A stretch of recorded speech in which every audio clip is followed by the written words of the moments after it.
মুহতারাম হাজিরিন, আরেকজন মানুষের কথা বলেই আমি আপনাদের কাছ থেকে বিদায় নেব।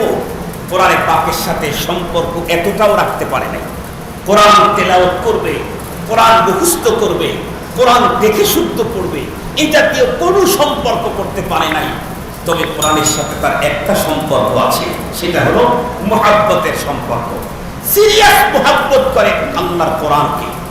কেন পড়তে পারলো না, এই ব্যথা ভিতরে সহ্য করতে না পেরে প্রতিদিন কোরআনুল কারীম খুলে কোরআনের অক্ষরগুলি দুই চোখ দিয়ে দেখে, বুকের সাথে জড়ায়, কপালের সাথে জড়ায়, চুমু খায়, বুকের সাথে চেপে ধরে আল্লাহ পাকের কাছে কান্নাকাটি করে, কোরআনের অক্ষরের দিকে তাকায়, প্রতিটি লাইনে হাত দিয়ে হাত ঘুরায়, কোরআনের অক্ষরগুলি দেখে, বলে কোরআন তার মর্যাদা বাড়ায় দেয়। আমি আপনাদের খেদমতে সনদ সহ একটা বর্ণনা দিচ্ছি, হাদিসের বর্ণনা, সনদ সহ বর্ণনা দিচ্ছি। আপনারা আমাদের দেশের কিছু আহলে হাদিস বন্ধুরা আছেন, কিছু সালাফি, যারা কোনো ওয়াজ করার পরে জিজ্ঞাসা করে, হুজুর যে ওইটা বললো এটা কোন হাদিসে আছে, কোন হাদিসে আছে এটা বলে ওনারা কি বুঝাইতে চায় আমি জানি না। কোন হাদিসে আছে মানে কি বুঝাইতে চাইতেছে? উনি কি বুঝাইতে চান যে যেই ঘটনা হাদিসে আছে সেইটাই শুধু সত্য, সেটাই শুধু বিশ্বাস করা যাবে, আর যেই ঘটনা হাদিসে নাই সেটা অসত্য, সেটা বিশ্বাস করা যাবে না? এটা কি বুঝাইতে চান? এটা যদি বুঝাইতে চান তাহলে আমি বলবো আপনারা ইন্টারন্যাশনাল মূর্খ। কারণ বাংলাদেশ স্বাধীন হয়েছে এটা কোন হাদিসে আছে? কথা বলেন না কেন? বাংলাদেশ স্বাধীন হয়েছে এটা কোন হাদিসে আছে? হাদিসে থাকার জিনিস এটা? জোরে বলেন। ব্রিটিশ ভারতবর্ষকে শাসন করেছিল লম্বা টাইম, প্রায় 200 বছর, এটা কোন হাদিসে আছে? কথা বলেন না কেন? কোন হাদিসে পাবেন? তারপরেও ব্রিটিশ যে শাসন করেছিল ঘটনা সঠিক না বেঠিক? বাংলাদেশ যে পাকিস্তান হানাদার থেকে মুক্ত করতে মুক্তিযুদ্ধ হয়েছে, লক্ষ মা বোনদের ইজ্জতের বিনিময়ে লাল সবুজের পতাকা অর্জিত হয়েছে, এটা হাদিসে নাই, সত্য না মিথ্যা? বলেন সত্য না মিথ্যা? 100 ভাগ সত্য। মুহতারাম হাজিরিন, তাহলে হাদিসে থাকলেই সেটা সত্য হবে এমনটি না। হাদিসে নাই কিন্তু সত্য। বহু কথা আছে, বহু কথা আছে।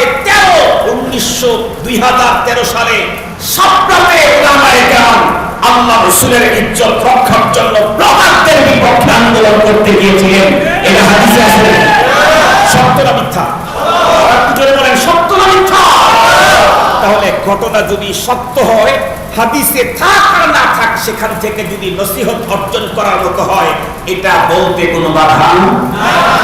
বলেন, এটা বলতে কোনো বাধা নাই। এ কারণে আমরা অনেক সময় বড়দের ঘটনা বলি, অনেক সময় ভারতবর্ষের ইতিহাস বলি, অনেক সময় আমাদের বুজুর্গদের ঘটনা বলি, এটা হাদিসে নেই। এমনি হাদিসে নাই, তুমি কি কচু বুঝলা? আমি কি বলছি ওইটা হাদিসে আছে? আমার বাসায় আজকে পোলাও পাকাইছে, এটা হাদিসে থাকবে? আপনাকে দাওয়াত দিতে আমি বলতে পারবো না যে ভাই চলেন আমার বাসায় পোলা পাকানো আছে। যদি বলে যে ওটা হাদিসে নাই, মানা যাবে না। তাহলে তোমার কপালে কসু, পোলা তোমার কপালে মাপাবে। কথা কি বুঝাতে পারছি আমি? সব কথা তো হাদিসে থাকবে না। হাদিস তো নবীজির কথা, নবীজি চলে গেছেন, হাদিস শেষ। হ্যাঁ, কোনো কথা হাদিস হওয়ার সম্ভাবনা নাই, কোনো কথা হাদিস হওয়ার সম্ভাবনা নাই। নবী যখন চলে গেছেন, নবীর কথা, সাহাবীদের কথা, কাজ, তাদের সমর্থন, এগুলাকে হাদিস বলা হয়। সেই পিরিয়ড যখন চলে গেছে, তাহলে আর হাদিসের পিরিয়ড শেষ। এখন আর কিয়ামত পর্যন্ত যত বাস্তব কথাই হোক, সেটা হাদিস হওয়ার সম্ভাবনা নাই। তবে দুনিয়ার বাস্তবতাকে মানতেই হবে, স্বীকার করতেই হবে। আমি যে ঘটনা এখন বলবো, হুসাইন আহমদ মাদানী রহমাতুল্লাহি আলাইহির সুযোগ্য সন্তান আসহাব মাদানী রহমাতুল্লাহি আলাইহি, উনি আমার আব্বার প্রতিষ্ঠিত আমাদের সিরাজগঞ্জের বেতুয়া মাদ্রাসা, নাম শুনছেন নাকি? সিরাজগঞ্জের ভাই না? বেতুয়া, রায়গঞ্জের বেতুয়া মাদ্রাসা, আমার আব্বা রহমাতুল্লাহি আলাইহি ওটার প্রতিষ্ঠাতা। ওই মাদ্রাসায় এসেছিলেন, তখন আমি একদম ছোট, নিচে পড়ি, তবে উর্দু বুঝি। হুজুর আবার খুব বেশি যে বাংলাদেশে আসতে আসতে উনি উর্দু বলতেন, মাঝে মাঝে আবার কিছু বাংলা বলতেন। উর্দু বলতেন, মাঝে মাঝে কিছু বাংলা বলতেন। হুজুর মাগরিবের পরে যখন আসতেন আওলাদ রসুল, আমার সিরাজগঞ্জের রায়গঞ্জের মানুষ জীবনে কোনোদিন তার আগে আওলাদ রসুলকে দেখার সুযোগ পায়নি। মাইকিং যখন করা হয়েছে আল্লাহ রাসূলের আগমন, যাদের অন্তরে রাসূলের প্রেম তারা পঙ্গপালের মতো ছুটে আসছে। নবীজিকে দেখি নাই, কমপক্ষে নবী বংশের মানুষদেরকে দেখে তৃপ্তি মিটা। মুসলমান ভাইরা আমার, মাগরিবের পরে হুজুর বয়ান করলেন, কোরআনে পাকের আসমতের উপরে বয়ান করতে গিয়ে হুজুর বললেন, ইন্ডিয়ার ভিতরে একটা এরিয়া ছিল, মুসলমান যেই এরিয়াটা মূর্খের এরিয়া বলে বন্ধুরা আমার প্রসিদ্ধ ছিল, মূর্খের এরিয়া। তার মানে ওই এরিয়ার ভিতরে ধর্মীয় শিক্ষিত লোক তো দূরের কথা, মুসলমান বন্ধুরা আমার একজন সাধারণ শিক্ষিত লোক ওই অঞ্চলের ভিতরে ছিল না। আপনারা বলেন তো দেখি, আমার বয়স এখনো 50 হয় নাই, আমি ছোট্টবেলায় যা দেখেছি 50 বছর এখনো হয় নাই, এখন যা দেখতেছি বন্ধুরা আমার চোখ দিয়ে মিলাইতে পারি না। আমি নিজে যখন ছোট ছিলাম আমার মনে পড়ে পুরা গ্রামের ভিতরে যেই পরিমাণে সদস্য না ছিল, জনসংখ্যা না ছিল, মাত্র 48 বছর ব্যবধানে এখন শুধু আমাদের ফ্যামিলির সংখ্যা সেই পরিমাণ, শুধু আমার ফ্যামিলিতেই পুরা গ্রামের সমান সংখ্যা হয়ে গেছে। আমি যখন ছোট ছিলাম লোকজন ছিল না, মানুষও কম, মরতেও কম। মানুষ কম হলে কম মারা যাবে না, মানুষ বেশি হলে তো মারা যাবেই। সেই সময় মানুষ কম, মরতেও কম। এই 10 বছর 15 বছর পরে একটা কবর আমাদের গ্রামের কবরস্থানে কবর দিত। আমাদের গ্রামের নামই ক্ষুদ্র বাসুরিয়া, নামও ক্ষুদ্র, কামও ক্ষুদ্র, একদম ছোট একটা গ্রাম। তো সেই সময় তো শিক্ষিত লোক ছিল না। ওই মূর্খের গ্রাম, আল্লামা হুসাইন আহমদ মাদানী রহমাতুল্লাহর ছেলে বলেন, ওই গ্রামে একজন মানুষ মারা গেল। তারা কেউ ধর্ম কর্ম, নামাজ কালাম, দোয়া কালাম, কোরআন শরীফ কিচ্ছু পড়া যায় না, কিন্তু মুসলমান যখন মরে গেল, এখন এই লোকটাকে তো সহি তরিকায়, মুসলমানের তরিকায় কবরস্থ করতে গেলে একজন আলেমের দরকার আছে না? মুসলমান ভাইরা আমার খুব ভালো করে বুঝবেন, এরপর থেকে পাশ করা একজন মানুষকে দিয়ে মুসলমান যায় নামাজ, মুসার কি বলে, জানাজার নামাজ পড়ানো যায় না। জাহাঙ্গীরনগর বিশ্ববিদ্যালয় শুধু পড়েছে এমন একজনকে দিয়েও তার পিতার জানাজার নামাজ হয় না। মেডিকেল কলেজে পড়েছে, তাকে দিয়েও তার সন্তানের জানাজার নামাজটাও হয় না। জানাজার নামাজ পড়ে মুসলমানের পদ্ধতিতে সম্মানের সাথে কবরস্থ করতে গেলে একজন আলেমের দরকার আছে না? মুসলমান ভাইরা আমার, সারা মহল্লার ভিতরে আওয়াজ পড়ে গেল, নদ পড়ে গেছে, জানাজার নামাজ পড়ে তাকে কি করে দাফন করা যায়, আলেম তো নাই। এক পর্যায়ে কিছু মানুষদেরকে আশেপাশের মহল্লার ভিতরে পাঠিয়ে দেওয়া হলো। হল্ল হয়ে তন্ন তন্ন করে খুঁজে এসে সকালবেলা এসে সকলে রিপোর্ট করলো, ভাই আশেপাশের গ্রামের মধ্যেও কোনো আলেম পেলাম না, তাহলে এখন লাশটা কি করা যায়? গরমের মৌসুম, রাত্রে বেলায় মারা গেছে, এখন পর্যন্ত বন্ধুরা আমার কোনো আলেম পাওয়া যায় নাই। গ্রামের মোড়লেরা একত্রিত হয়ে সিদ্ধান্ত নিল, শোনো বলে কি, হুজুর যখন পাওয়া যায় তখন জানাজার নামাজ পড়া হবে, তবে তার আগে এই অবস্থায় লাশটাকে রেখে দেওয়া যায় না, গরম ফুলে দিতে পারে, গন্ধ ছড়াতে পারে, এই জন্য যে কমপক্ষে গোসলের কাজটা, কাফনটা তো আমরা করাতে পারি। শেষ পর্যন্ত সিদ্ধান্ত অনুযায়ী তাই করা হলো। গ্রামের মানুষগুলি মিলে তাকে গোসল করায় দিল। জীবনের শেষবারের মতো 3টা সাদা কাপড়ের প্যাকেটের ভিতরে বন্ধুরা আমার তাকে ঢুকায় দেওয়া হলো, এবং সকালবেলায় আরো কিছু মানুষকে বিভিন্ন জায়গায় পাঠানো হলো। তারা এসে বলল, না কোথাও কোনো হুজুরের খোঁজ পাওয়া গেল না। ও মুসলমান, এক পর্যায়ে দেখতে দেখতে সূর্য যখন উপরের দিকে উঠে আসতেছে, লোকেরা তখন পেরেশান হয়ে গেল, আল্লাহ এই লাশটাকে তো আমরা জানাজা ছাড়া দাফন দিতে পারবো না, আর জানাজা পড়ানোর মতো কোনো লোক তো আমাদের মাঝে নাই। আল্লাহ তুমি দয়া করে কোনো একজন মানুষকে মিলায় দাও। চতুর্দিকে যত মানুষকে হুজুরের সন্ধানে পাঠানো হয়েছে সবাই এসে বলল, কোথাও কোনো হুজুরের সন্ধান পাওয়া গেল না। শেষ পর্যন্ত গ্রামের মুরব্বীরা সিদ্ধান্ত নিল, শোনো আমাদের কবরস্থানটা যেহেতু গ্রাম থেকে অনেক দূরে এবং ওইখানে একটা বড় রাস্তা আছে, রাস্তা দিয়ে মানুষের আনাগোনা যাওয়া আসা হয়, কোনো একজন মানুষকে লাশ আমরা ওখানেই নিয়ে যাই, রাস্তার পাশে দাঁড়ায় থাকি, পথের কোনো একজন পথিককে যদি হুজুর পাওয়া যায়, তাকে যদি বলি আমার এই কাজের সমস্যার প্রয়োজন হয়েছে, সে অবশ্যই অত লম্বা রাস্তা ভিতরে গ্রামের ভিতরে ঢুকে জানাজার নামাজ পড়ায় দিতে চাইবে না। ওখানে যদি রাস্তা দিয়া রাখি, পথের ভিতরে কোনো আলেমকে যদি আল্লাহ মিলায় দেন, তাহলে তাকে রিকোয়েস্ট করলে ওখানে জানাজার নামাজটা পড়ায় দিতে পারলে আলহামদুলিল্লাহ বেঁচে যাব। সিদ্ধান্ত অনুযায়ী লাশটাকে বন্ধুরা আমার জানাজার নামাজ পড়ানো, বন্ধুরা আমার কাপড়টা শুধুমাত্র পড়ায় গোসল করায়া ওই যে লম্বা রাস্তা বড় রাস্তার পাশে নিয়ে রাখলো। সেই রাস্তা বন্ধুরা আমার 10 মিনিট 20 মিনিট আধা ঘন্টা পরে একজন মানুষের আনাগোনা দেখা যায়, কিন্তু সবাই সাধারণ মানুষ, কোনো আলেমকে দেখা যায় না। দেখতে দেখতে অনেক বেলা উপরে উঠে গেল, সবার চেহারার ভিতরে মালিন্যতার ছাপ। আল্লাহ কি করব, সেই সময়ের মানুষগুলি মূর্খ ছিল বটে, কিন্তু মানুষের ভিতরে মমত্ববোধ ছিল 100% শতভাগ। একজন মানুষ মারা গেছে, সেই শোকে পুরা গ্রাম মুহ্যমান, একজন মানুষের মুখে কোনো খাওয়া নাই। আর এখন আপনজন মরে গেলেও জানাজা কাটে নিয়েও হাসতে থাকে, হাসতে থাকে। পরিবর্তন কি পরিমাণে হয়েছে আমাদের। কবরস্থানে গিয়েও মানুষ হাসে, লাশ দাফন করে তখনও মানুষ হাসে। এদের নসিবটা কত খারাপ। আমার দাঁড়ায় থাকতে থাকতে এক পর্যায়ে দেখা গেল বাইসাইকেলে একজন মানুষ আসছে।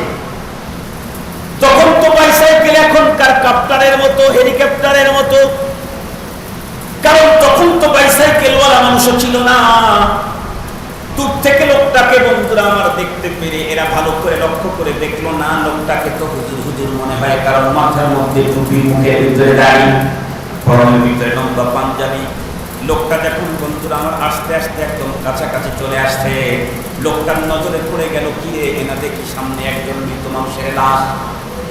ও মুসলমান, ভালো করে বুঝবেন ইসলাম আর শরীয়তে একজন মুসলমানের কত দাম।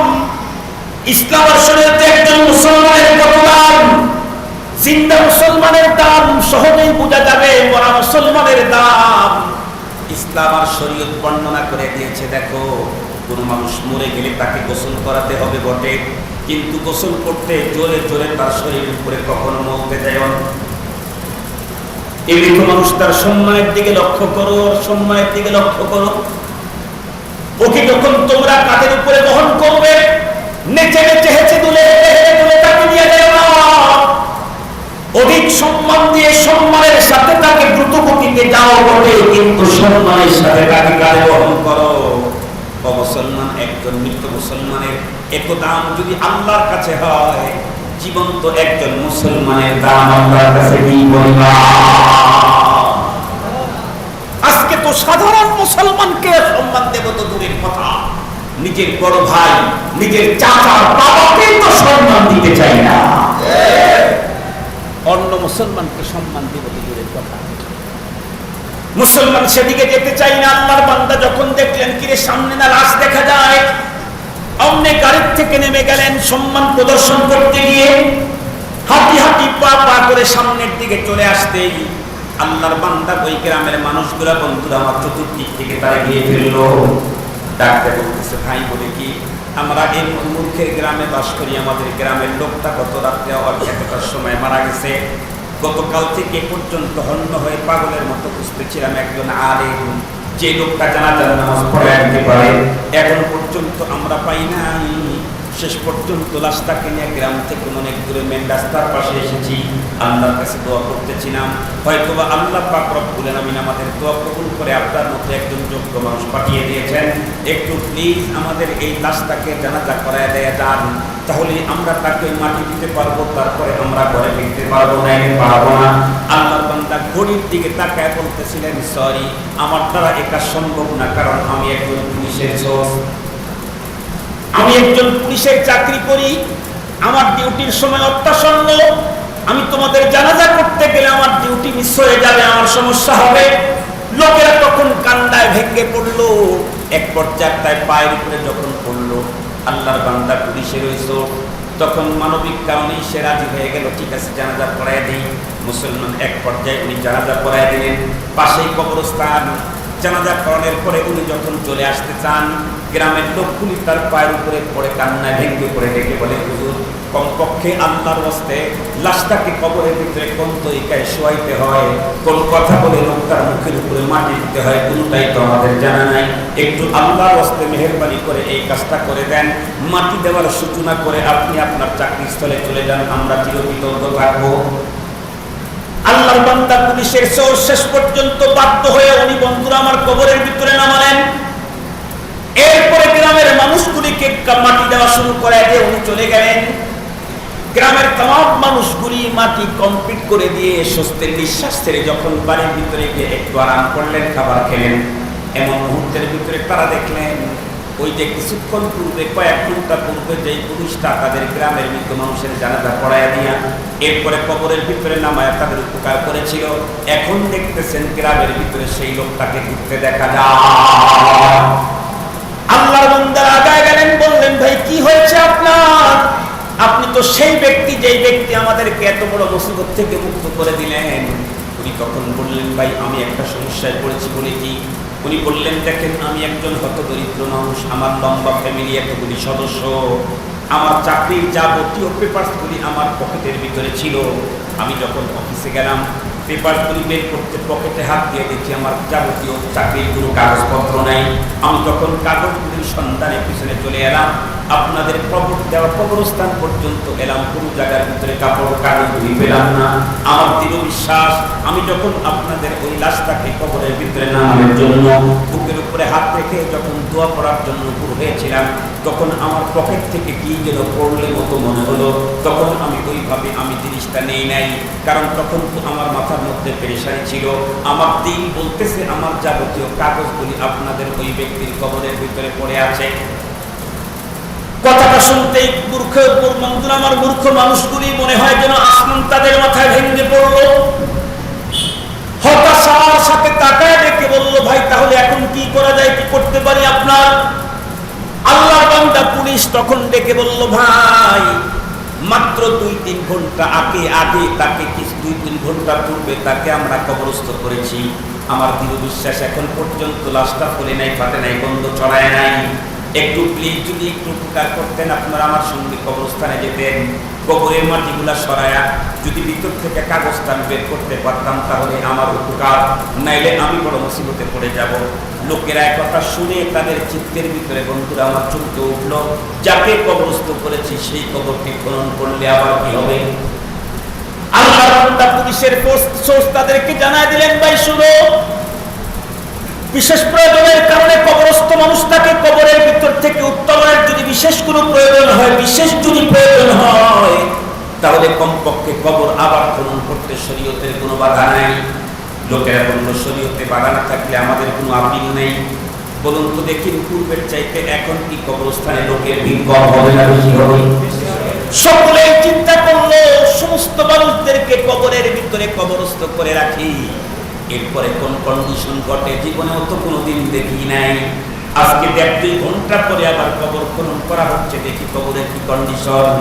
আল্লামা হুসাইন আহমদ মাদানী রহমাতুল্লাহি আলাইহির ছেলে আসাদ মাদানী উনি বলেন এক পর্যায়ে গ্রামের মহল্লার লোকেরা এসে ওনার ইনফরমেশন অনুযায়ী যখন মাটি খনন করা শুরু করলো, মাটি খনন করতে করতে কবরের তামাম মাটিগুলো যখন উঠায় ফেলতেই মুসলমান উপরে তো সুন্দর করে চাটাই দেওয়া আছে, তার নিচে আছে বন্ধুরা আমার বাসগুলি।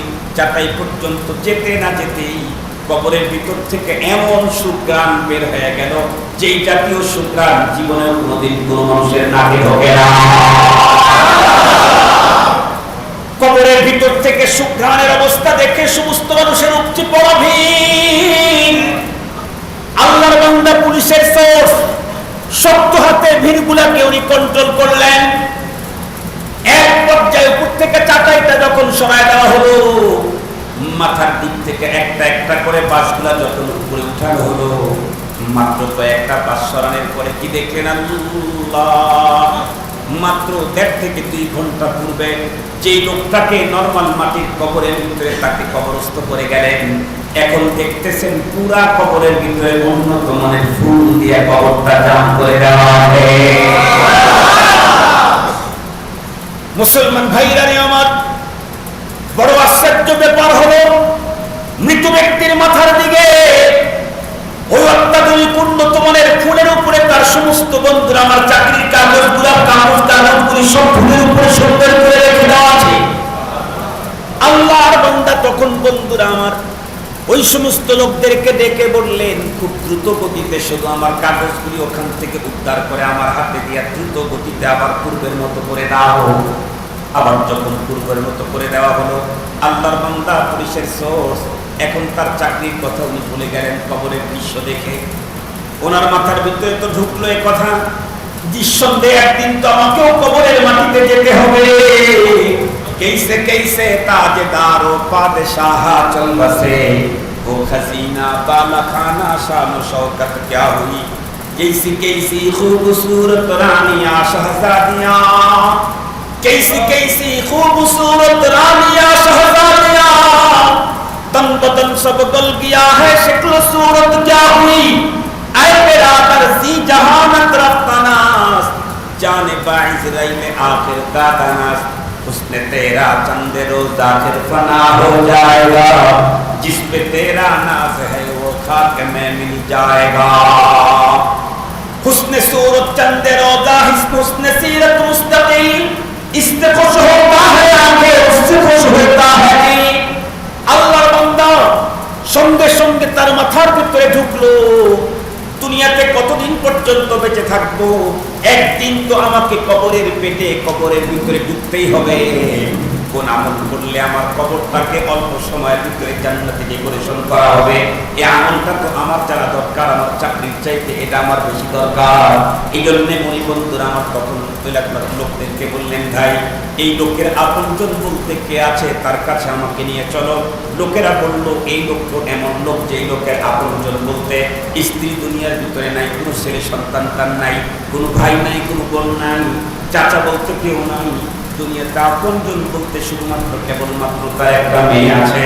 উনি বললেন তার কাছে আমাকে নিয়ে চলো। মেয়ের কাছে যখন পুলিশকে নিয়ে যাওয়া হলো, পুলিশ পর্দা মেনটেন করে মেয়েকে ডেকে বলল, মা তোমার আব্বা কোন আমল করতো মা, যে আমলের কারণে আমি নিজ হাতে তোমার আব্বারে 2-3 ঘন্টা পূর্বে নর্মাল মাটির কবরের ভিতরে শোয়া দিলাম। বিশেষ প্রয়োজনের কারণে যখন কবরটা খনন করতে আসলাম, দেখলাম অল্প সময়ের ভিতরে তোমার আব্বার কবরটাকে আল্লাহ পাক জান্নাতি ডেকোরেশন করে সাজায় রেখেছে। মাগো তোমার আব্বা কোন আমল করতো, সে আমল তো আমারও দরকার। আমি কবরের ভিতরে যাওয়ার পরে আমার কবরটা যেমন জান্নাতি ডেকোরেশন হয়। সত্য বাবা হারানোর ব্যথা মেয়ের অন্তরের ভিতরে, এমন মুহূর্তের ভিতরে এমন এক সুসংবাদ শোনার কারণে বন্ধুরা আমার মেয়ের চোখের ভিতরে আরো পানি ছিল। মেয়ে ডাকতে বলে, আঙ্কেল কি কথা বলবো, কোন আমলের কথা বলবো আমি? আপনি তো শুনেছেন আমাদের পুরা মহল্লাটাই হলো মূর্খের মহল্লা, একজন শিক্ষিত মানুষ আমাদের গ্রামের ভিতরে নাই। আমার আব্বা জান একজন মূর্খ অশিক্ষিত একজন কৃষক মানুষ ছিলেন। তবে আমার একটা কথা বারবার শুধু মনের মণিকোঠায় জাগ্রত হয় বলে কি, আমার আব্বা জান সকাল থেকে সন্ধ্যা পর্যন্ত মাঠে ঘাটে কাজ করে বিকাল বেলায় যখন বাড়িতে চলে আসতেন, আমাদের পুকুরের ভিতরে নেমে হাত পা করে সুন্দর করে পরিষ্কার করতেন।